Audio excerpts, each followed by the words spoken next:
Welcome to the meeting of the Budget Joint Overview and Scrutiny Committee on Tuesday the 14th of January at 10 o'clock. Please can I ask that all mobile phones are turned off, put to silent, and that they are kept away from the microphones because this can cause interference. A fire alarm is not expected. Therefore, if the alarm sounds, everyone should make their way quickly out of the building by the nearest exits and convene on St Peter's Hill Green in front of Escape House. The meeting is being recorded and live streamed and can be looked at later via the Public Eye webcast on the Council's website. If anyone wishes to ask a question, please can they raise their hands? Okay, so Lucy, do we have any public speakers today at all, please? Sorry, Chairman. No, we haven't been notified of any public speakers. Thank you. And do we have apologies for absence, please? Thank you. We've had apologies from Councillor Matt Bailey, who is being substituted by Councillor Graham Gill. We've also had apologies from Councillor Vanessa Smith and apologies from Councillor Mark Whittington.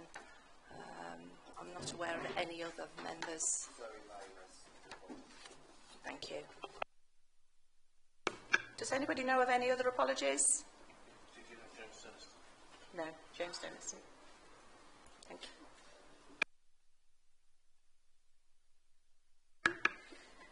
Disclosure of interests. If any members have anything to disclose in respect of any item on the agenda, please make them known to us either now or during the course of the meeting. So we go on to the minutes of the meeting held on the 15th of January last year. Hopefully everybody's had the read of these, and if anybody's got any comments in respect of the accuracy, then please raise them now. Otherwise, I'd like a proposer and a seconder, if I may.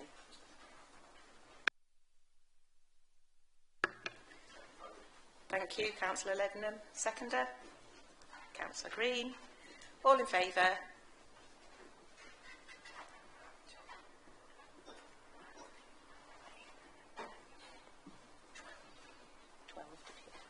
Thank you. So before we start, I just want to introduce Mr David Scott, who's going to be deputy to Mr Wiles. He's observer today, but welcome to the committee, and we look forward to working with you, David. Okay, so we'll move on to the budget proposals. So over to you, Ashley, please.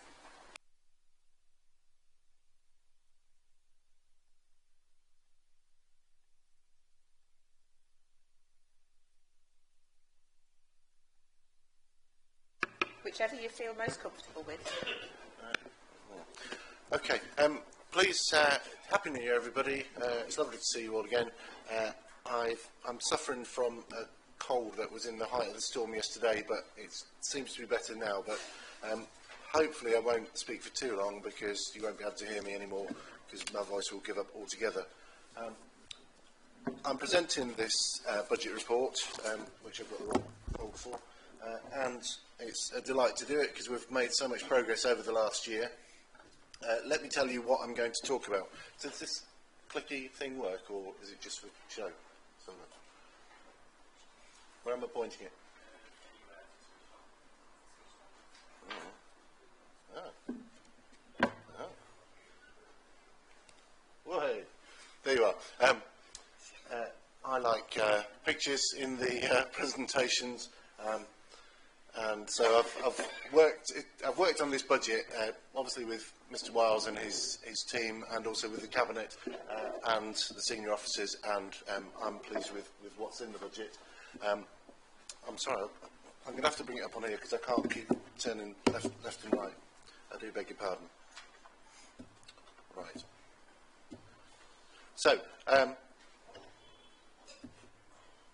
yeah, we're presenting a budget which is a balanced position for the financial year end. We can do that without raiding our reserves. We have got, as you know, a budget stabilisation reserve, but we're not intending to use that this coming year. There are various budget bids which obviously complement the corporate plan, but the years after are a little bit more tricky. As we know, the further out you look, the less predictable things are. This is the timetable for getting to the great moment, hopefully, on the 27th of February of agreeing next year's budget. It's here. It's going to Cabinet next week, later this week, because we need to get the fees and charges set up so that we can start on the 1st of April, the first day of the new year. Then we have a public consultation where people can say what they feel about charges and council tax settings and so on.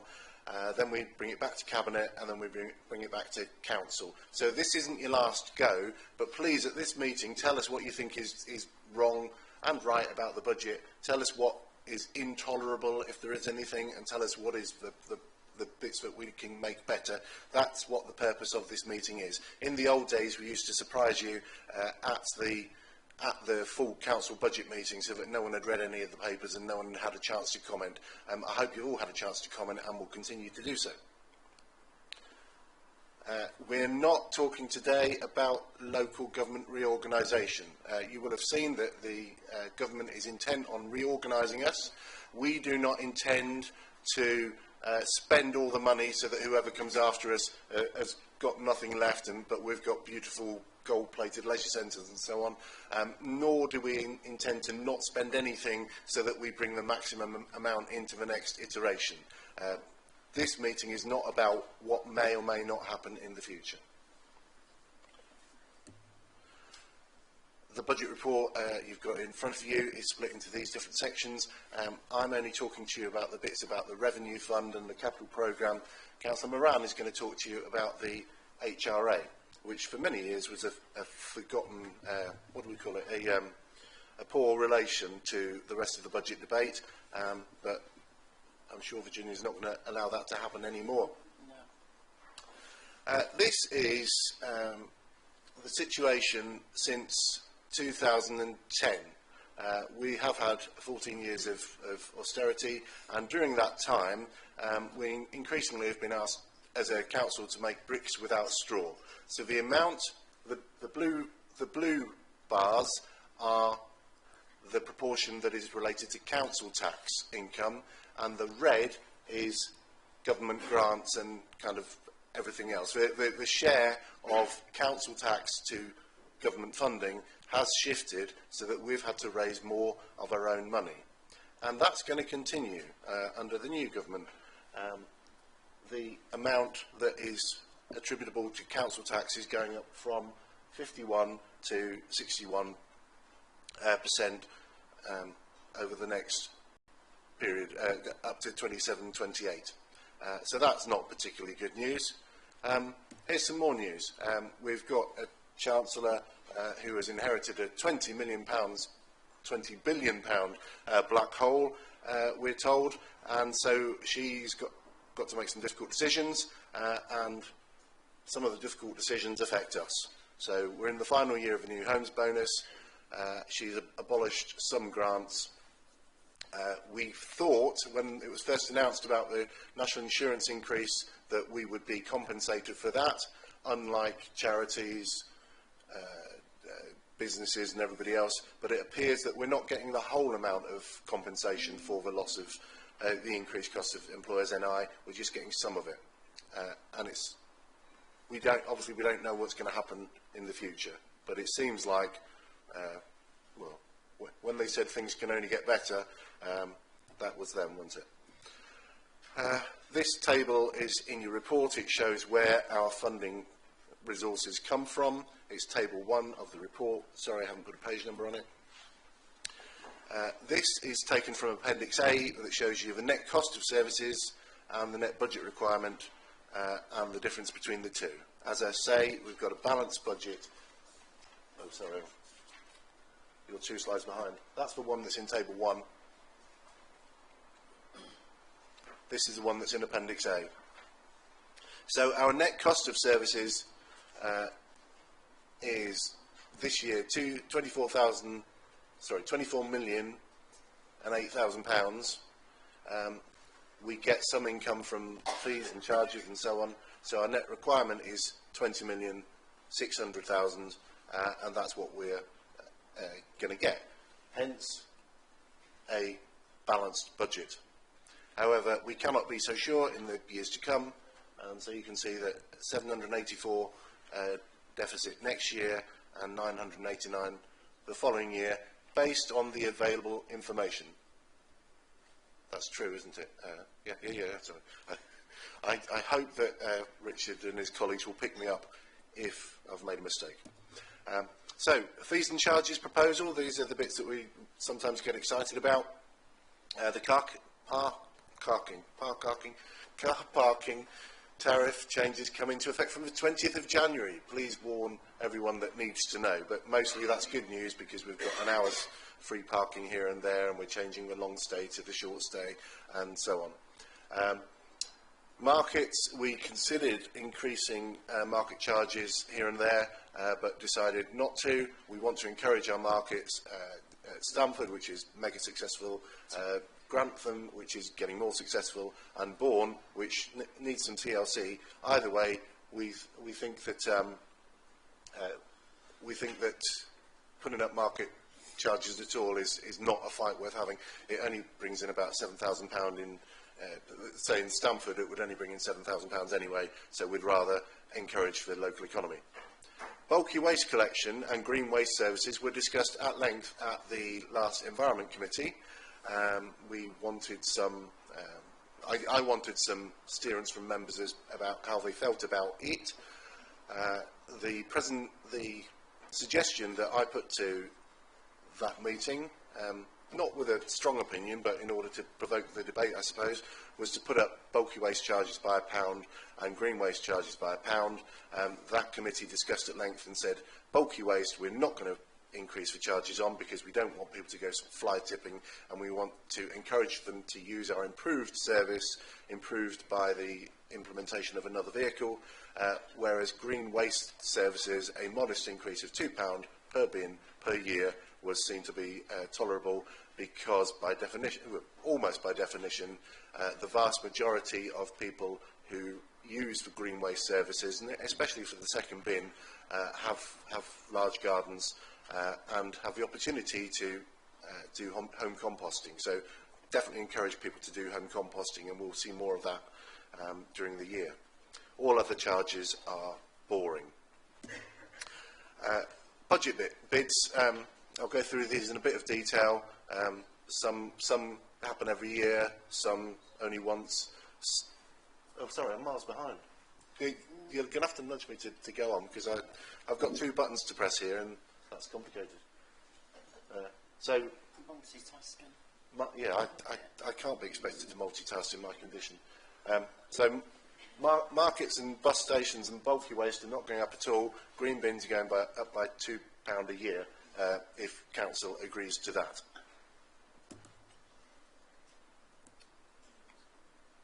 Okay, budget bids.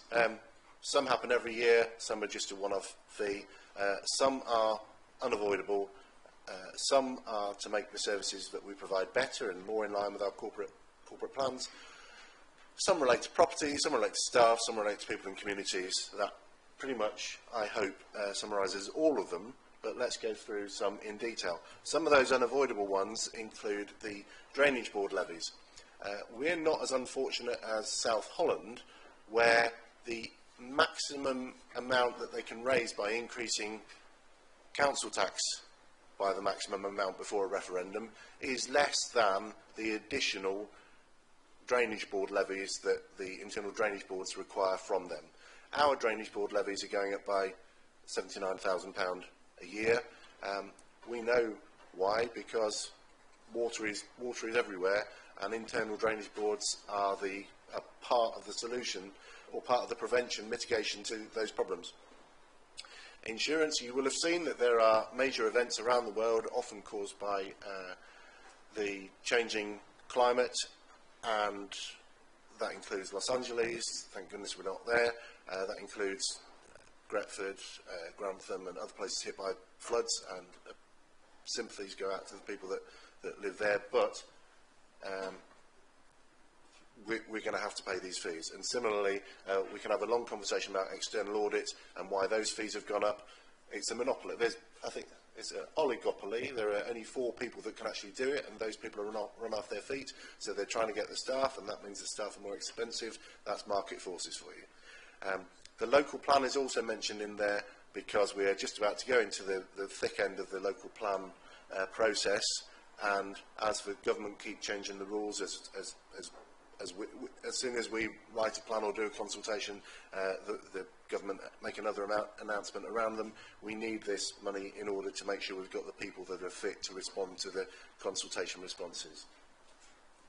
So then finally, the minimum revenue provision is something that the PAC will say we have to do.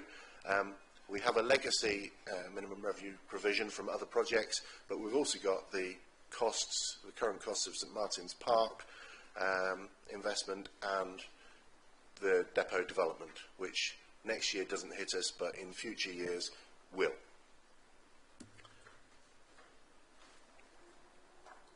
Running costs for new and improved services include the running costs of the brand new customer service centre in Grantham, across the way. If you haven't been in there, please do. Thank you to all those who came and saw the opening. I wanted to get the photograph of all our council team there, but I didn't. Conduit Lane public toilets. Grantham councillors will be delighted to know that they can now visit the Conduit Lane public toilets, and so can everybody else in Grantham, visitors and residents alike. But the cost of actually running them is £12,000, and then we have a depot where, in the short term at least, it will cost slightly more to run the depot, the brand new depot on the A1, than it did to run the one that's buried in Alexander Road. Refuse collection rounds I've put on there deliberately because we are trying not to unnecessarily inflate the costs of collection rounds, and if we collect the way we are at the moment, my bin is emptied on a Thursday. If we carry on doing the same rounds with the same people, with all these extra houses, it is eventually going to cost us more to empty those bins. Consequently, after Councillor Baker has spoken to the colleagues within the waste team to address this issue, we the administration, are planning to change some of the bin days. We recognise that people sometimes have been quite emotional about bins, and for obvious reasons, for necessary reasons. But if I find that my bin day has changed from a Thursday to a Tuesday or a Friday or whatever else, that is because the council is trying to keep down the costs of the delivery rounds and maintain the efficiency of the delivery rounds. In other districts, I'm told, it happens more frequently that they'll change you from a Tuesday to a Thursday. And I'm not talking about the bad weather events when your bin's picked up a day late. I'm saying that this is a permanent change. I've lived in Market Deeping, or Deeping St James, for almost 20 years, and my bin day has always been on a Thursday, so this may come as a trouble to some people, but we're doing it for the right reasons. Improvements to Team SK, we are taking on various officers. We're working with the county to improve the way we check people's single person discount. Currently we do it every other year. We're going to do it every year, and we estimate that this will bring in, this is an investor save measure. It's going to mean that more people move on to the full occupiers rate, and therefore it will generate way more than 9,000 by doing it. Homeless support officer is something that we need to do because we care about the homeless. Empty homes officer is kind of the opposite because it's not bringing us in any money. This is working out where empty houses are that currently are likely to be paying more council tax than an unoccupied property, but we want the properties back into use. So even though we'll generate less in council tax, we will have more people living in the area, and there will be more places for people to live. That's the rationale for that. Domestic abuse officer, I hope, doesn't need explaining, but I believe that there's some, we're hoping to get some external funding to fund that. The welfare officers is a rebrand of the cost of living team. which currently is externally funded, but we intend to carry that on. Am I correct? Yes? Yeah. Please keep nodding, Mr. Wiles, so that I know that I'm not talking rubbish. The licensing support officer, it has been noticed that a lot of the licensing work is kind of done in-house, and we want to get the qualified licensing officers out on the road, checking the premises and checking the licenses of the people that we are licensing. This means that they need some back office support, which is what this licensing support officer is about. And then obviously we want to grow our own talent, we want to grow the talent from across the district, and we want good young people in local government, because apologies to anyone that this affects, there are too many older people in local government. Officers and members alike, we want to encourage younger members, and we want to encourage younger officers, because otherwise they'll all retire and then we'll have no one to run the council. These are one-off bids which are included in the pack. You should all have received, I know you've all received because I sent it to you, along with, you should have received twice, more detail about the budget bids, both the recurring and the one-off bids. This is a short list of the one-off bids. Two of them need special note because the Grantham Canal the Grantham Town Events and the Grantham Town Centre Engagement Manager are both to be funded from the outstanding underspend on Future High Streets Fund. The capital programme, I'm sorry to say, I don't think it's very interesting. It's more of the same. The one before, the backlog maintenance, that's really interesting. That's £1 million that we're putting aside this year to start catching up on the decades of underinvestment in our properties in order to do what we call category C's and D's, the absolute urgent work that's got to be done, or we'll have to shut the doors of the buildings or the services. We're not likely to get on the A's and B's in the short term, which is the nice to haves, but we've put £1 million in this year's budget for that. But the capital programme, as I say, doesn't look very interesting. The reserves, we are creating... Pressing the wrong button. We're creating a markets reserve so that we can deliver on the action plan that was promised by the Future High Streets Fund, and that we can rejuvenate our markets across the district.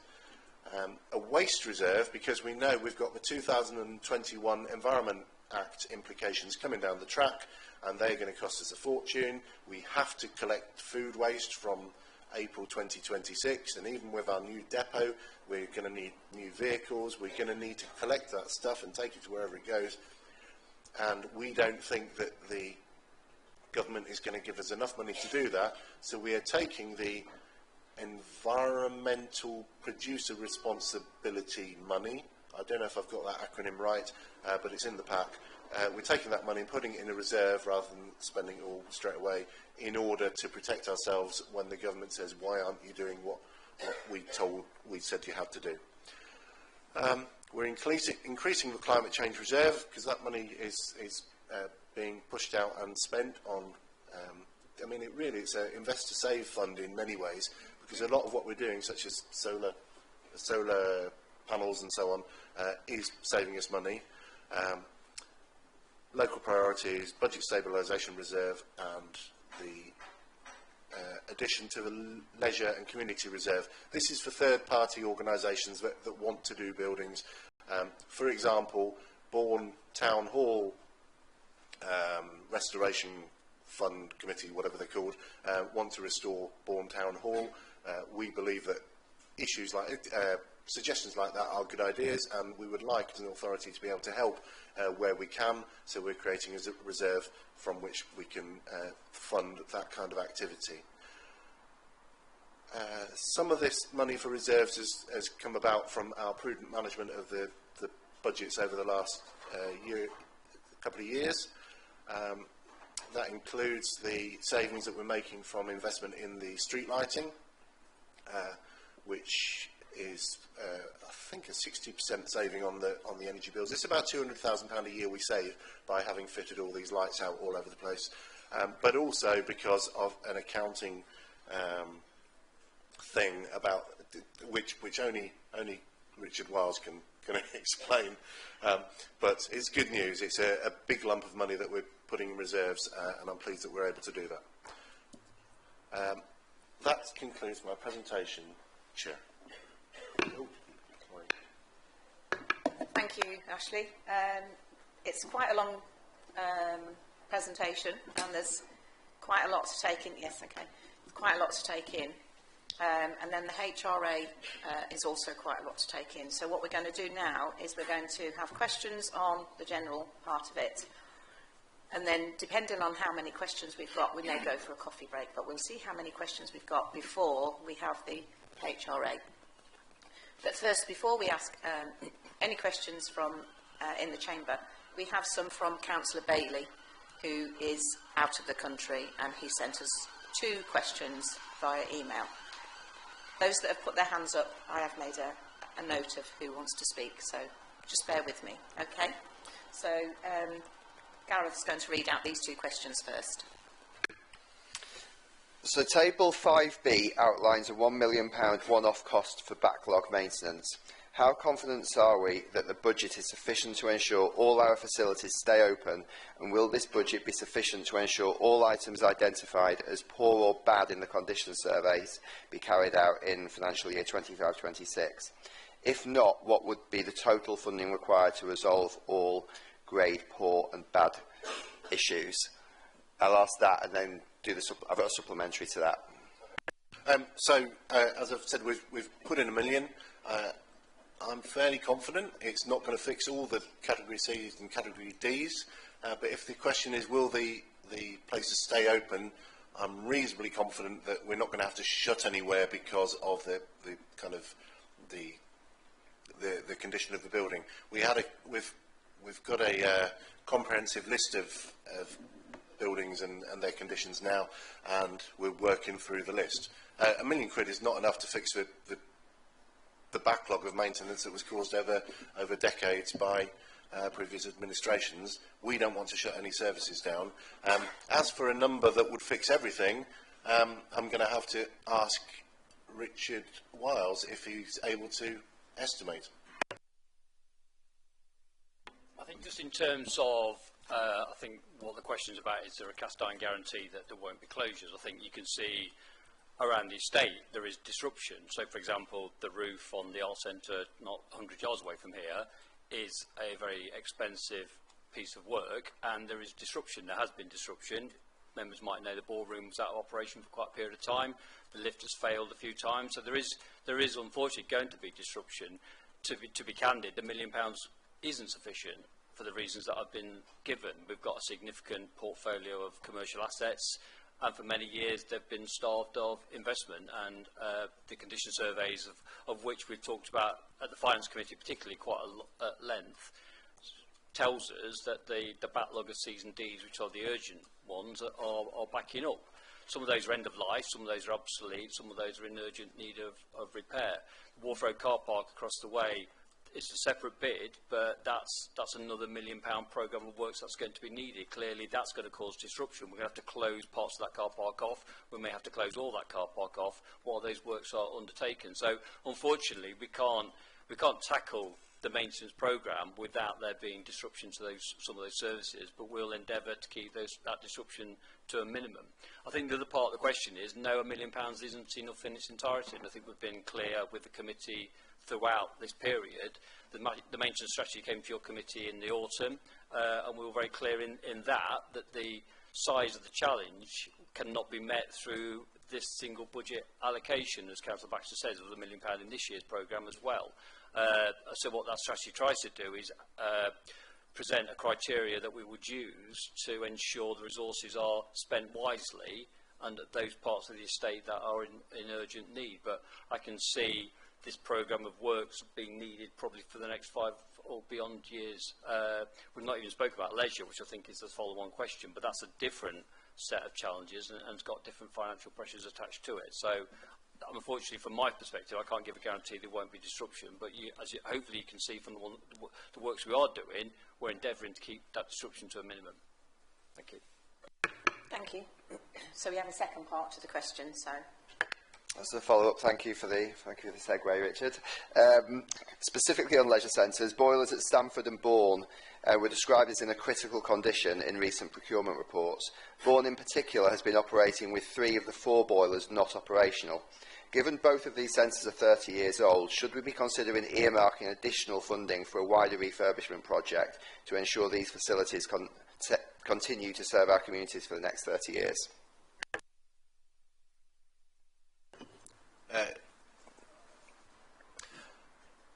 I tend to agree that we should be putting money aside for leisure centres. I think we don't want to shut any more leisure centres.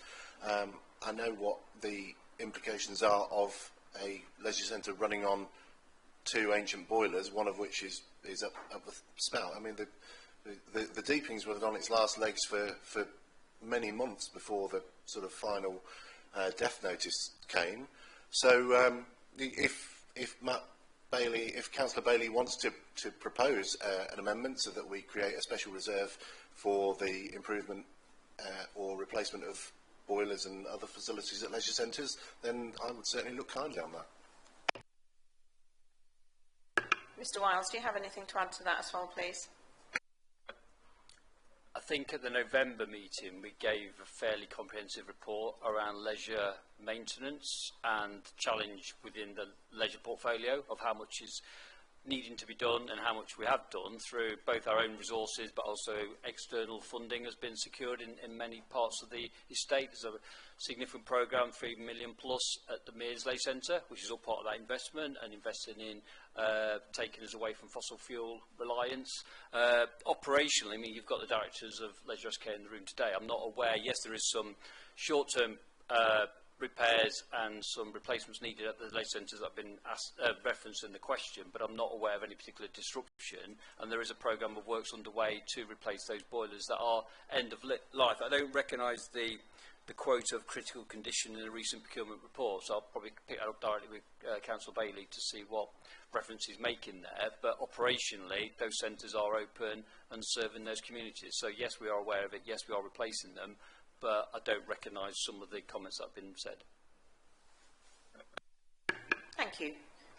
So we're going to move on now to people with other questions. So first it's Councillor Bijnashthing, please. Thank you, Madam Chair. Thank you, Leader, for the presentations. That's very good. Now, what I would like to ask you, the first thing is, on your presentations, you had the Grantham Town Centre manager. Will it be possible for you to clarify what will be his role? How will he be able to fulfill that? What will he do? And will that apply to all the other towns as well? Will he look after all the other towns? This one. Thank you, Harish. I might not have made it very clear. The Future High Street Fund, which is the £4 million odd pounds that the council won for the promotion of Grantham Town Centre, included various conditions and programmes and so on. One was the well-publicised refurbishment of the marketplace and the station approach, but then also there was the invention of the town team and the town centre engagement manager. So we do have a town centre engagement manager now. Her name is Mel, and she's very good, and she promotes, she's working with retailers and business community and councillors and so on in the town to make sure that what we've done to the marketplace isn't just left left empty, that we are having other activities to make the town work.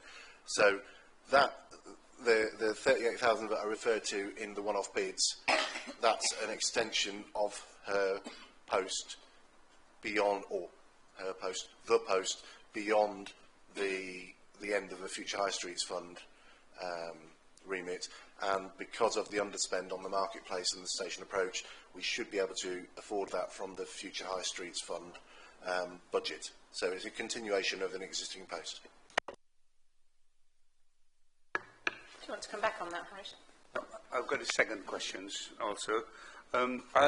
As raised by Councillor Bailey in his things with that, and the leader mentioned that probably we could have a proposal, and I feel with all these repairs and maintenance that we need for all the services we provide, obviously a boiler has got a life within which after 10 years, 20 years, it has to be replaced. I just wonder if we can create an account now that annually we put money into that account so that when we have to come to replace those items, you know, that applies to everything with vehicles as well, that we have got the funds there, we don't have to start scrapping around looking for it, that we can spend and replace so that to provide the continuity of services and probably good services all round. I just wonder if we could take that as a proposal that we should create that to all the places where we can create special saving accounts for repairs and replacements of equipment. Thank you. Yes, you're echoing the comment that Matt Bailey made. I'm trying not to keep referring back to the previous administration, but it's very difficult because, as we know, we were promised 2, if not 3, brand new leisure centres, and from that announcement onwards, maintenance fell apart in various places. Yes, it would make sense to continue to put money into a leisure reserve for future maintenance of the centres. That would be a great way to start. We're in a different position now because some of the boilers are past their sell-by date and do need replacing, and we cannot afford to just replace them after every 10 years. I wonder if sorry, I'm open to the suggestion. Yes, I'm still open to the suggestion of creating a leisure reserve specifically for the backlog maintenance and ongoing preventative maintenance and replacement of equipment in leisure centres. Can we have your microphone, please, Harish? Is it something that's allowed that we can create these accounts within the law, that we can put money in there for it? I would very much like to know that. Mr. Wiles would like to come in on this as okay. well, please. I was going to say I'm sure it is possible. I also wondered if Mrs. Whitfield wanted to come in, but just really to give the reassurance, really, as I've mentioned, the maintenance strategy clearly allocates that resource that we're hopefully going to get support for today towards those parts of the asset estate that are in most need. So by definition, if those leisure centres operationally are at a critical level in terms of some of the replacements that are identified through the condition surveys, then naturally that allocation of £1 million will flow through to those centres. So I don't necessarily agree we need another reserve around leisure and another reserve around general property. General property includes leisure. Leisure is a significant part of our portfolio estate. So with the criteria in place and the framework in place, I am confident that the money will be available to replace those parts of the leisure centres that need to. And I think, as I say, I'll go back to the November report, which I know we didn't have much of a debate about. Councillor Bailey did contend and there were no further questions. But I think members go back to that, they'll be assured of the amount of investment that is currently going on in those centres and a commitment through the strategy and hopefully the funding today that will see that continue into the future years. So I don't recognise the need for another reserve. I don't think that helps the argument. Thank you for that. Karen, did you want to come in at all? Yes, thank you, Chairman. Just to reiterate Mr. Wiles's point, as having responsibility for the leisure estate and the service, we're not aware of any current issues currently, and the team are working closely with property colleagues. So any issues are identified at an early stage, and we're in procurement for all sorts of things. So I'm really assured that at the moment that what's being done is necessary and we're following through on that. Thank you. Okay, thank you. So maybe you'd like to have a look at the minutes from the November meeting as well, Harish, and see what about the maintenance strategy there for the pools. Okay. Thank you, Madam Chairman. Councillor Sawyer. Thank you, Chairman. Excuse me. We are asked to approve or otherwise consider some of the expenditure under various headings. I did email Councillor Baxter recently suggesting that an explanation of these headings would be rather useful. I put myself in the position of a councillor who could be asked by a resident, could I explain what, for example, is covered by corporate governance and public protection? I couldn't do that. I could blather on a bit, but I couldn't give any detail. Similarly, finance, property and waste services, or growth and culture. I think it would be very helpful if we could have a booklet where all of these headings are explained. I know some are in the document in front of us, but the detail isn't there. It would, to me, be a one-off exercise with the detail in. What precisely is there? I think Councillor Baxter's reply to me was yes, but no. He sympathised, but didn't think it would be possible to do. I think it ought to be. We should all be in a position where, if asked, we can give full details of any heading in the budget to any resident who asks us. And what we have in front of us does not allow us to do that. Thank you for that. The officers are always available, though, Councillor Sawyer, to explain these details to us as councillors. So, you know, if there are specific questions like that, then maybe the question would be, of the suggestion is that you would contact somebody in the finance department and ask them for specific explanations on those headings, so that you are more informed. I'm not to say that, you know, it shouldn't be included, so that all councillors are aware. So I'm going to go over to Councillor Baxter now, as you've already had some email conversations with him. Yes, the county, the leader, when he produces the budget, has a great big glossy leaflet of how marvellous the budget ideas are and the reasons for them, and pictures of various cabinet members stood in different places and so on. I'm not sure that it's much more informative than the presentation I've given to you. So I'm kind of struggling to work out which bits you don't understand. In Appendix A1, Roman numeral 1, the headings are out there. So you said corporate governance and public protection. That's broken down into corporate management, legal and democratic, public protection, human resources and organisational development. I think that all of those are fairly self-explanatory. So public protection, meaning environmental health officers, people who do the actual work. The next one, finance, property and waste services, is broken down into finance management, ICT, property, revs and bends, and waste and markets. Well, surely everybody understands what is meant by waste and markets. Surely that doesn't need explaining, does it?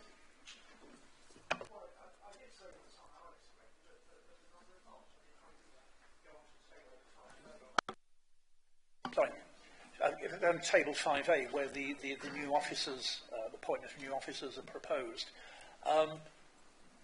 what are they going to do? All right, you can get some idea from the title of the appointment, but what precisely are their roles to be? How are they going to go about doing their work?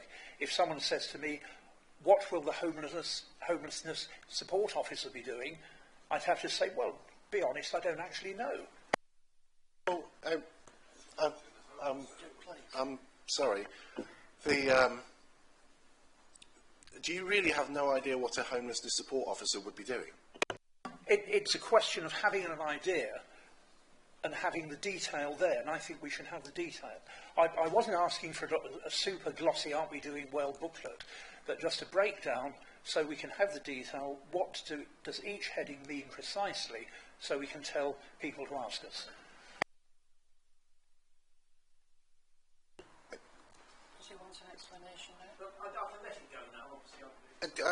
Yeah, so maybe it would make sense for you to identify the particular issues, because on the issue of the headings, corporate governance and public protection, etc., they are broken down in Appendix A (1) into the various different bits. If there are any of those headings that you don't understand, I'll happily point you to the relevant head of service so that they can explain to you what is meant by, say, street scene. Street scene's a fairly vague term, and a member of the public might not know exactly what is meant by street scene. So if there are particular things like that, I'll happily point you to them. As for the budget bids and the new officers, you have been sent, everybody's been sent at least twice, a spreadsheet that explains what the purpose of the appointment is. In terms of the line management and how they go about their everyday work, I'm not sure that all councillors need to know how enforcement officers go about their job. Thank you for that. I'll admit defeat on that one. Obviously, there's a lack of support. I'm obviously in a minority of one here. I don't think there is a lack of support at all, to be honest. I think what it is that this isn't the place to ask for the specifics of the titles. And as I say, you know, the officers are more than happy to explain to any councillor any details that they would like to find out. So I think the best way forward, so that it supports you, Councillor Sawyer, is that, you know, if you don't understand any of those, then maybe it's about making a list and either putting it through myself and I'll find out the detail for you, or through Councillor Baxter, like he said, and then we can find out the specific answers for you. But we're not here to say what staff should and shouldn't be doing, or, you know, we're not their line managers or their appointees or anything. So I think that's for something outside this meeting.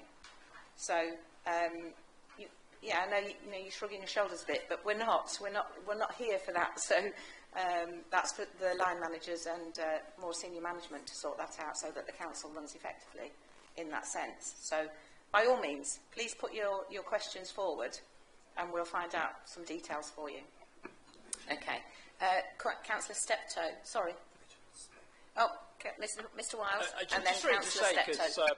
To be fair, this is deja vu, and I do recognise Councillor Sawyer's frustrations, because I think he raised the same point last year, and I think, as Councillor Baxter said, we did attempt through AI, as in a little I, not artificial intelligence, we did attempt to try and break into those headings to give more transparency and more clarity, but I think what we're trying to do is straddle a lot of information within a report that's digestible. There's over 40 pages worth of information in this report.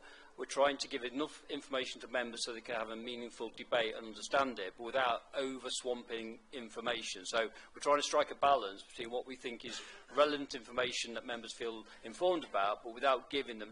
I'm sure you appreciate there are hundreds and hundreds and hundreds of cost centres and account codes and account lines, and I'm sure members don't want that level of detail. So if Councillor Sawyer has got particular elements that he wants his own personal information on, then of course approach Councillor Baxter or myself, and we're more than happy.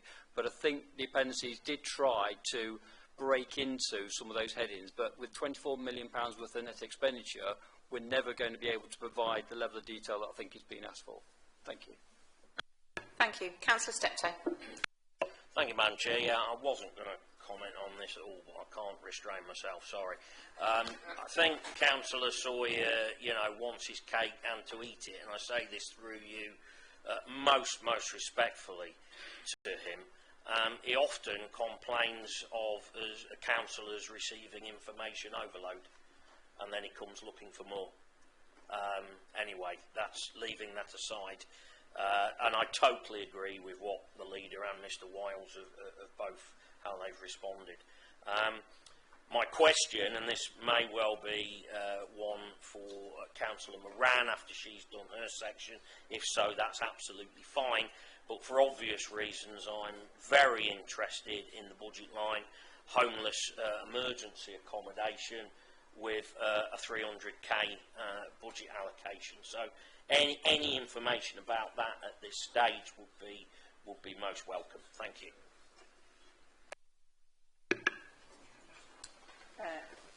Could we leave that until we come on to HRA? Is that okay? Yeah. Well, I'm trying to keep the general separate, if you don't mind, because otherwise we'll veer off into something else. So if we keep the general separate, and then we'll bring that back, if you're okay with that, Councillor Steptoe. Councillor Green. Yeah, thank you very much, Chair. So a really significant body of expenditure here that we're confronted with is vehicle replacement. So over the 3 years to come, it's anticipated that's going to cost us £4.5 million. I suppose I would like slightly more meat on the bone. What are the vehicles that we are proposing to replace? Have we considered repair of those vehicles first rather than replacing them? Have we considered leasing arrangements also for those vehicles? And then I also note the fact that there's additional expansion for the climate change reserve to the £500,000. I'd like to drill into and understand, given the vehicle replacement here, the emissions of the new vehicles and what proportion will be either low emission or will be electric vehicles. I mean, I fully accept in the case of bin lorries, for example, the technology is not quite there in terms of having electrified bin lorries. The range isn't sufficient. But I think within the total envelope of those vehicles we're considering, I mean, if it's vans for grounds maintenance, what have you, totally possible to have electric vehicles or low emission rather than petrol or diesel. We shouldn't be locking ourselves into higher emissions for future years unnecessarily, otherwise we're coming up against a direct contradiction with the increase of that climate change reserve. You know, we're saying one thing and then doing another in a separate space. So I'd just like to understand the vehicles we're proposing to replace, to what degree it's been considered, if we can repair what we've got to save money, leasing arrangements, and then what consideration we can give also to the environment within this huge programme. I think what I'd be ideally looking towards, I think we've got to start somewhere. Obviously, I weigh the information on what proportion will be electric or low emission. But if it's none, then I would certainly like to see costings, for example, for a proposition where, say, 30% of those replaced vehicles are electric or low emission. So I'd just like to hear that information. Thank you. Thank you. Councillor Baker. Thank you, Chair. We had the pleasure at the most recent Environment Committee before the Christmas break to discuss at length and in extreme detail the new Green Fleet strategy, which answers every single itemised point that the Councillor has raised. Were you aware of that strategy, Councillor Green? I am now. Okay. Councillor Baxter, did you have anything to say? No? Okay. Mr Wiles? Just to really echo what's been said, it's on Thursday's agenda at Cabinet, having been to scrutiny last month. But the broader point about lease versus buy, we did commission some external work on this only 2 years ago by a company called Link, or our Treasury advisors, where they did an independent, and this was a prelude to the specification being agreed for the new depot site, because at that point there was a big debate about whether we should have in-house workshops and continue to buy and maintain our own vehicles versus should we do leasehold in the future. So we had a very comprehensive report done by independent consultants who validated the strategy we've got currently, which is to continue to buy because the cost of financing our own assets is cheaper than going to lease. I mean, we've got an in-house expert team of fitters and workshop mechanics. And again, that was validated as the best value for money option for this council. And on the back of that, the depot design now incorporates workshop facilities for the future. We tend to hold our vehicles 7 years, so the replacement programme is a rolling programme of replacement on a 7-year cycle. And again, that detail is in that strategy if Councillor Green wants to familiarise himself with it. Thank you. Thank you for that. Does that help, Councillor Green? Yes, I mean, I suppose if it's at the fingertips and we've got that strategy before us and it's alive in people's minds, I'd just like to hear today and now what proportion we are looking to electrify or move over to low emissions. How does that correspond to the 30% I talked about earlier? Thank you. Does somebody have the detail of that, or is that something that would have to be provided outside of this meeting?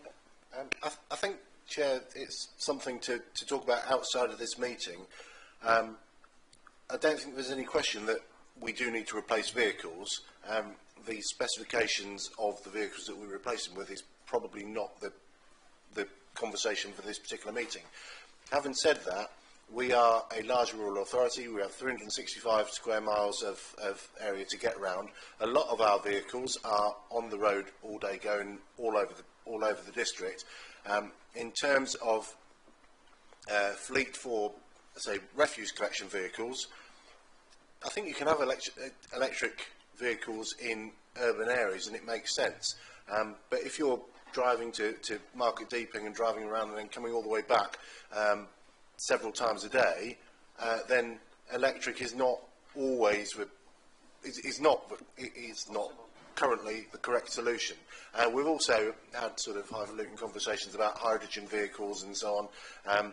That's an emerging technology, and the emerging technology usually means that it's prohibitively expensive at the moment. But as new technologies come on, then we will look at them in the same way as if there's a way to make more. So pool cars might make more sense to be electric, but there may be ways to get more out of pool cars. But I've now, having said it's not the time to have this conversation, I've whittled on for 2 minutes about it. Apologies, Chair. Thank you. Councillor Baker. Thank you. I don't want to extend this conversation more than it needs to. I just want to redirect the councillor back to the document that came before scrutiny. Appendix 5 clearly goes through the financial and environmental implications of changes to our fleet in a detailed appendix with a number of tables. Table 5.2 on page 14 will provide the list of greenhouse gas reductions anticipated by the changes outlined in the separate 14-page Green Fleet strategy. We could play the game of how many numbers can I pull off the top of my head, but I think that it is a more sensible approach to review the documents that have had scrutiny, that have been carefully authored, and that were heavily praised by both sides of this chamber at the recent environmental OSC as one of the most user-friendly and readable reports that has been written at this council recently. Thank you for that. That gave you some more detail there as well, Councillor Green. Okay. If there's no more questions on... Oh, Councillor Harrison. Thank you, Chair. I just want some clarification on the depot, please. I'm not the brightest on figures and stuff like that. In July 23, the original business case was stated as 5.95 million. Leeds then came up with a 7.9 million and stated then that the average contingency fees were normally 15%. However, for this project, they were going to be 17%. I gather the increase that was being blamed on 25% inflation for the construction materials, etc., due to COVID and all that. I'm fine with that, but I'd struggle to where we are now, because I'm struggling to keep track of where the contingency fee is now and why, when we're getting value engineering, so we're reducing the costs, but the costs are going up, and you're now wanting to put more money into it and all this. I would just like some clarification around the whole thing from start to finish. If at some time you could come back to us with that, to me with that would help me personally. Thank you. Thank you. I'll come over to you in a moment, Councillor Baxter. I have been attending as an observer the depot board on 2 occasions, and I have to say that it has explained a lot more to me about the detail that is discussed there, and how, in particular, the finances are drilled down into, and certainly the finance people are looking at it and asking the questions, well, are we making savings there? Is that money that's coming back to us? There's lots and lots of questions, and it really has helped me understand more about where that money is being utilised. And I think that's, that is really important, and obviously Mr Wiles is doing I have to say, a really grand job in that. I'm not an accountant, and I'm not, I don't know his qualifications or anything else, but from my perspective, listening to that as an observer, it really is drilled down into and ask the questions of, where can we make savings, and is that money coming back to us? Is that money that's going to be available to us? So I just want to assure you from that perspective that at that board meeting there, as an observer, I was really impressed from that perspective. But from, if anybody else can help Councillor Harrison with his question, then please, Mr Wiles would like to come in. Yeah, thank you. I think given the bids that are being presented, it was inevitable that we'd need to talk about this one because obviously it's a big part of it. I would say it's a revenue bid and I would say it's a one-off bid. Notwithstanding that, it's still more cost going into this particular project. I think when we talked about this at length at the Finance Committee in November, where we first revealed formally, if you like, there would be a bid coming forward, we were clear in that conversation that through the constraints of the planning permission for the development and also the non-negotiable compromise on the quality of the build, the finish and the environmental improvements it would create, that the value engineering was always going to be hampered as to how much we could drill the contract figure that was supplied by Lindham's down sufficiently enough to create the headroom for the one-off costs, which are principally to get us from current A site to the new B site. That value engineering, through best endeavours, did not create the headroom that we had hoped. To be fair, we did say in April 24 that a bid would be likely to come forward. So that was 10 months ago. We first said a bid is likely. We reiterated that, having gone through the planning and the value engineering and the consultants that we're working with. We revealed in November's meeting that a bid would be likely. So hopefully no one in this chamber is surprised by that, because we've been very clear for a number of months it was likely to be needed. But it's within the context and the constraints of we won't compromise on the quality, we won't compromise on the finish, and ultimately the operational cost of that site should be completely reduced as much as we're able to through the environmental improvements we're making. So we are where we are with it. I can't deliver the product that we want without the funding being there to support it. So it would be, Karen and I was doing the maths quickly this morning, it's 6% of the overall scheme, this additional sum, and it would be, I think, churlish if we didn't put the funding in place that we need to. And I think, thank you for the comments about the board. I think you can see we are endeavouring to ensure every penny is spent wisely and appropriately. There is no flamboyancy in how this funding is being allocated, and ultimately we seek to deliver the project below the budget envelope. That's in my DNA and the finance colleagues around us, so we're all striving to that. No one's in the business of throwing money at this unnecessarily, but the money is needed to deliver this product, and that's the reality of it. Thank you. Thank you for that. And just for confirmation, that's everybody here, I am not on the board. I am an observer there, so I checked to make sure that I didn't have to declare an interest before I made any comments. So just to clarify that. So, Councillor Harrison, does that explain a little bit more in detail for you? I mean, obviously we can't go into a lot more detail at this meeting here now, but does that clarify a little bit more for you?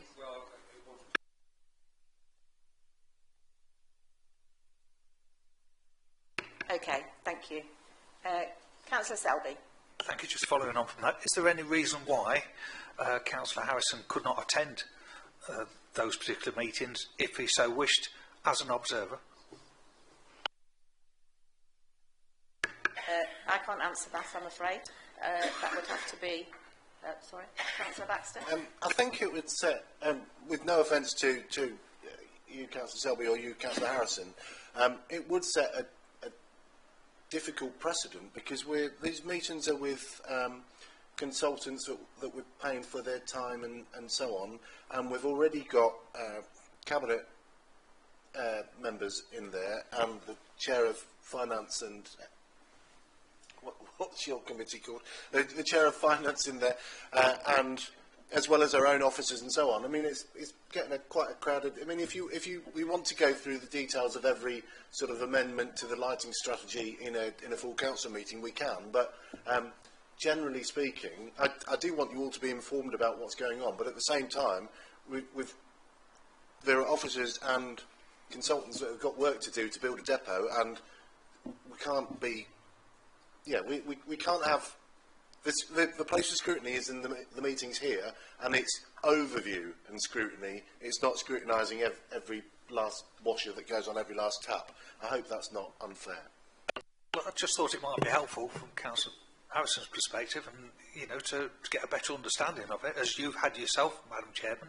I just thought from that perspective, as an observer, as you said, as an observer. Councillor Harrison. I'm happy just to have the conversation with you. Councillor Cleaver, did you have your hand up? No? Okay. Okay. I think we've come to the end of the questions on this part of the fund. Oh, Councillor Baxter. There's one thing that you haven't mentioned, and I'm quite pleased that you haven't mentioned it. We are recommending a increase to the council tax of the maximum. Well, I say the maximum available, and it's no, I'll get this wrong. 3% or £5, or 5% and £3. The first one, 3% or £5. Within the document, it says what the difference is between the two. It's £24,000, which is not a great deal, but if we don't take advantage of the maximum available council tax increase, then it has an impact in future years as to how much we can get. So I've kind of taken it for granted, as has the government, that we, like pretty much every other council across the country, are going to increase the council tax by that amount. Has anybody got an issue with that?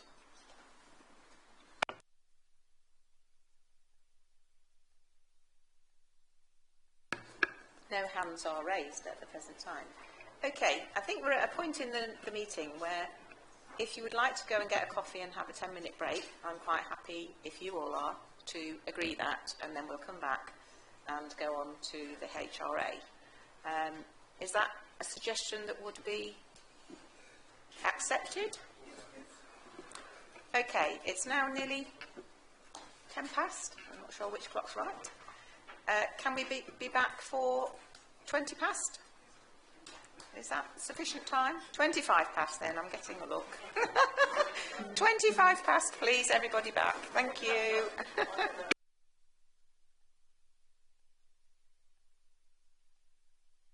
Moran, please, for the HRA. Thank you, Chair. I'd like to work through the report from the beginning to the end, believe it or not, without deviation, hopefully. The autumn budget, different impacts. On the plus side, the 5-year rent settlement of CPI plus 1% has provided greater certainty regarding future rent increases. Max CPI is the Consumer Price Index, if that helps. Right to buy discounts have been reduced, and we continue to be able to retain 100% of right to buy receipts, which has gone on for the last couple of years. This will provide additional resources to fund new builds, but right to buy sales could reduce following the reduction in discount. We had a surge in November when the sort of rumoured announcement on right to buy was circulating, and we currently have 62, I think, was the number of applications, which is about a 50% increase on the whole of the previous year. However, we won't know what the impact of that is. It could be that every person who applied can get a mortgage, can provide the deposit. It could turn out that only 10 of them do. So that's something that will come out in the following weeks. The government is currently consulting on further changes to right to buy. There is a consultation out which we will be responding to on our views of where right to buy should go. This includes eligibility for right to buy. Currently, somebody needs to have been a tenant for a minimum of 3 years. They're looking at increasing that, which again will reduce the amount of right to buys that we get asked for. They're looking at changing the discounts as a percentage of the property value. They're looking at property exemptions from right to buy. So this could cover where there's been a lot of expense on adapted properties, that they aren't available for right to buy. There's looking at further restrictions on properties after sale. So that's the sort of whether they have to give us first refusal if they buy it and then put it on the market in 12 months' time. I believe at the moment they have to come back to us first and we have the opportunity to buy it back for what we sold it for. They're looking at replacement targets, and they're also looking again at the use of right to buy receipts. There already has been a change. Rent proposals, the details of those are in 5.6 and 5.7. The increased rent that we've been given is 2.7, so there's no uplift on the CPI on that. That will increase the annual budgeted rental income from 28.9 million to 29.7 million for 25-26. The average weekly rent increase works out at £2.65 and brings the annual, the average weekly rent to £100.77 for a council property. Tables 12 and 13 will give you further details on the impact of the rent increase. Garage service charges are proposed to increase by 1.7%, and the details of those are in Appendix B.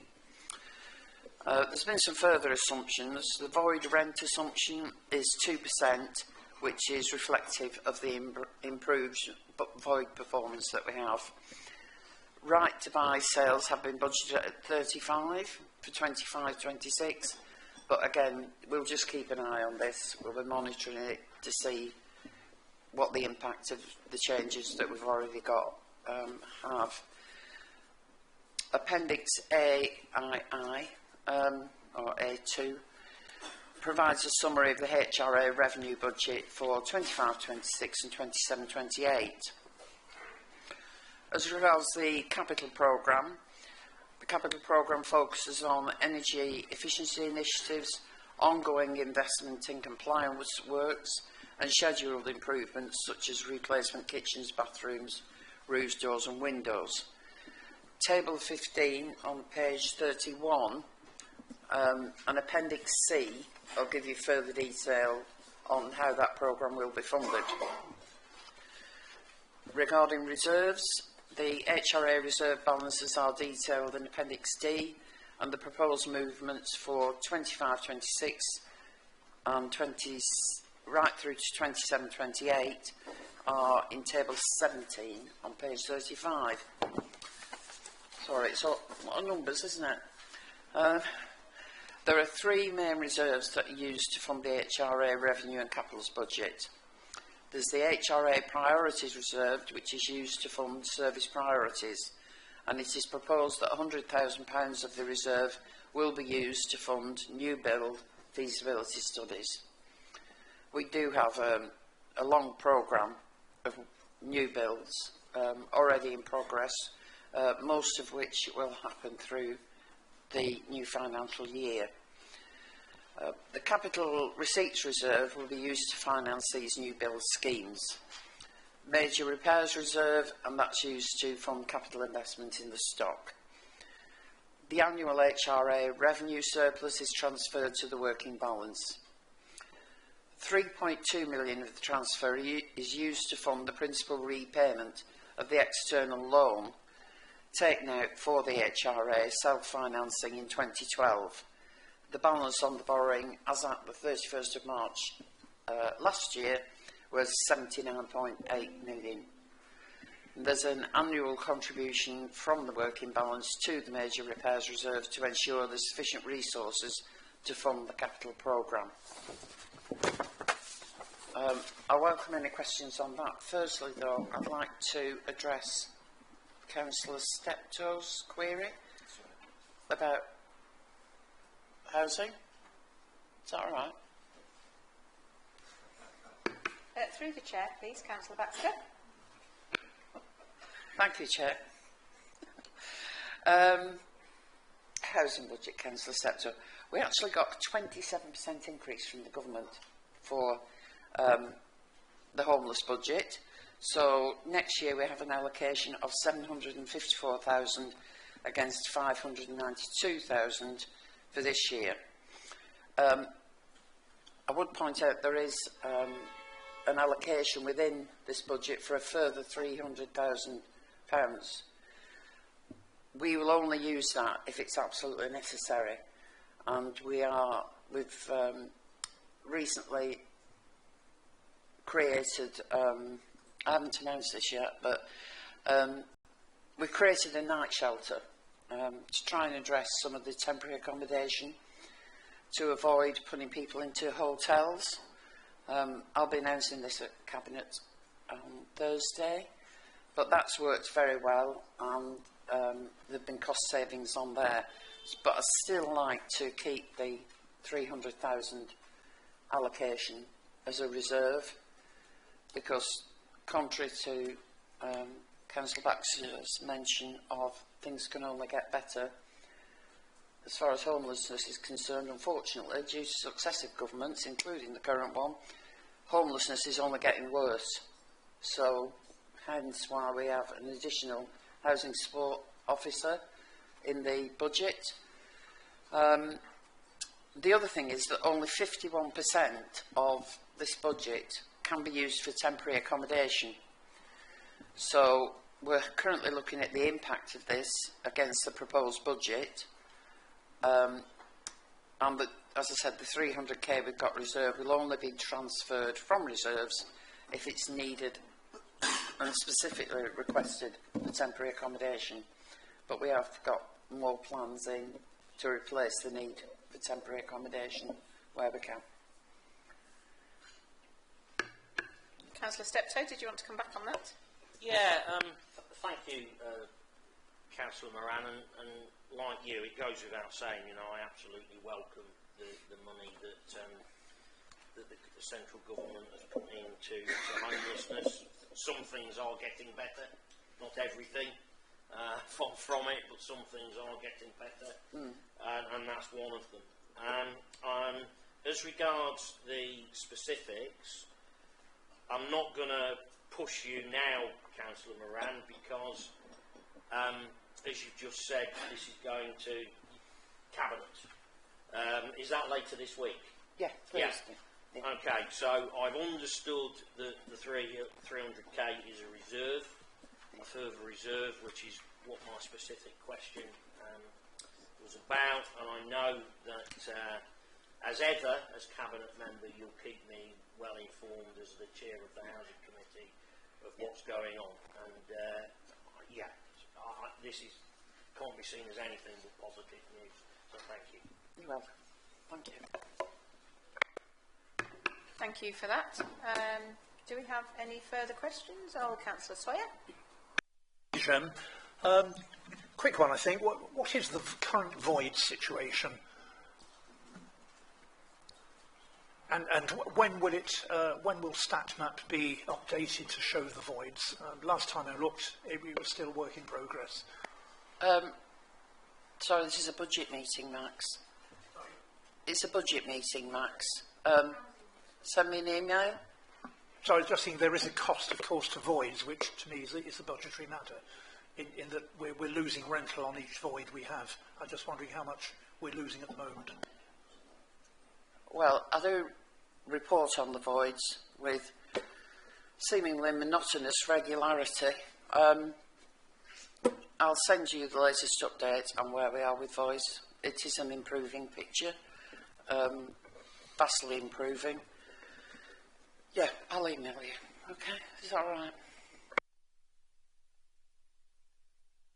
Thank you for that. Alison, did you have anything further to say on the HRA at all? No.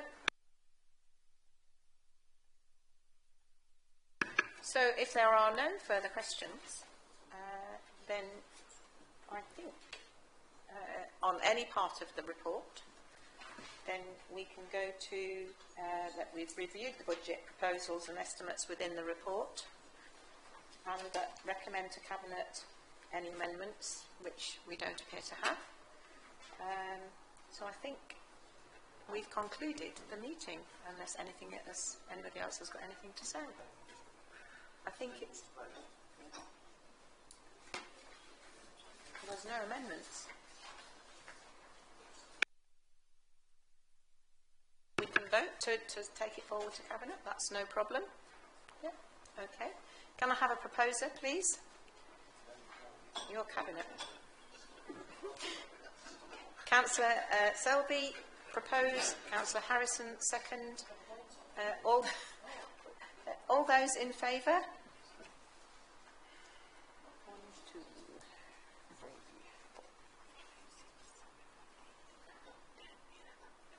Have you got your hand up? So that's 12-4. Any against? Any abstentions? 1, 2. Okay. Thank you all very much. Nice to see you all. See you again soon. The meeting is closed at 11:38.